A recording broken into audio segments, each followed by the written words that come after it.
kyenkana emirimu egisinga egiddukanyizibwa mu kibuga Kampala tegiriiko mateeka gagirungamya wabula nga n'embaga y'amateeka gano mu lukiiko lw'ekibuga olukulu ekyalinzibwa ddala lwa vulugu n'emigozi oba n'egiri mu mitendera egy'enjawulo. Olwaleero amateeka okuli erirungamya abayonja ekibuga abatembeeyi kw'ossa n'abalangira mu kibuga galemeseddwa okuyisibwa. Bakansala ab'enjawulo babadde nga balumiriza ngayo waliwo emitendera egyabuukiddwa muno nga mwe muli n'okwebuuza ku balonzi baabwe be bakiikirira kye bagamba nti tekibadde kya bwenkanya.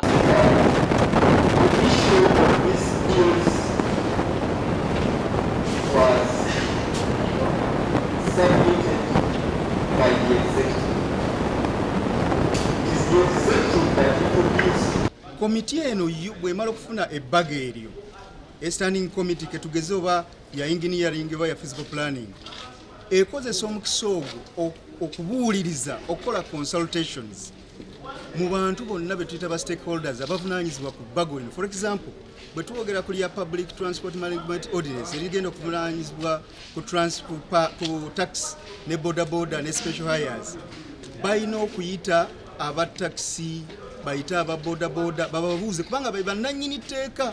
Tetusobola kukola amateeka aganyigiriza abantu. Ekyokubiri, twagala tukola amateeka nga tuyise mu mateeka kubanga y'ensonga lwaki tukola amateeka, tetwagala kumenya mateeka. Bwe baleeta etteeka okulisoma omulundi ogwokubiri kitegeeza nti mwamaze okwogerako n'abo abavunaanyizibwa ku tteeka eryo. Ekyokugeza, tulina etteeka lya outdoor advertising. Etteeka eryo baatuwa obuvunaanyizibwa kuba ndi ku kakiiko aka 11 n'aka physical planning okwengeejinga aba stakeholders abo twogere nabo.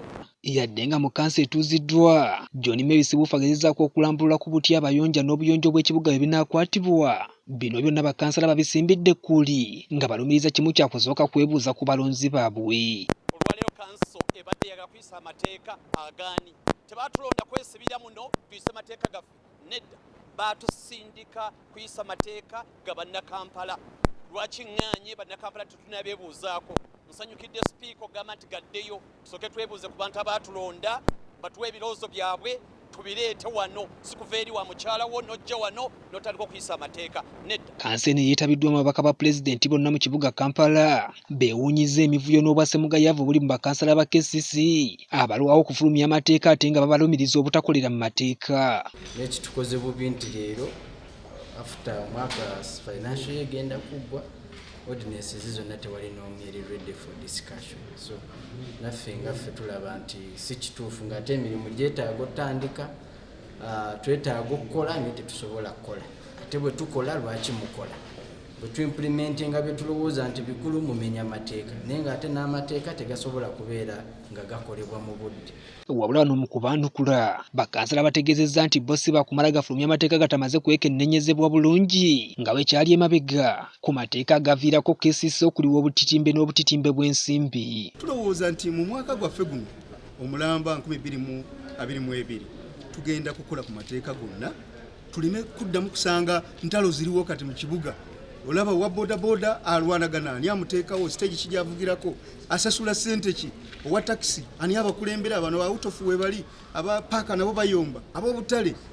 Naye madamu alasisi tekitwewuunyisa nnyo ffe ng'abakulembeze b'abantu be balonda oba oli awo lwakuba ye mwami Museveni yamutuma wano era akoleramu ebyo ebiyamba mwami Museveni naye tetusobola kugenda n'ebyo. Disani Kyeswa, Dream TV amakungunte.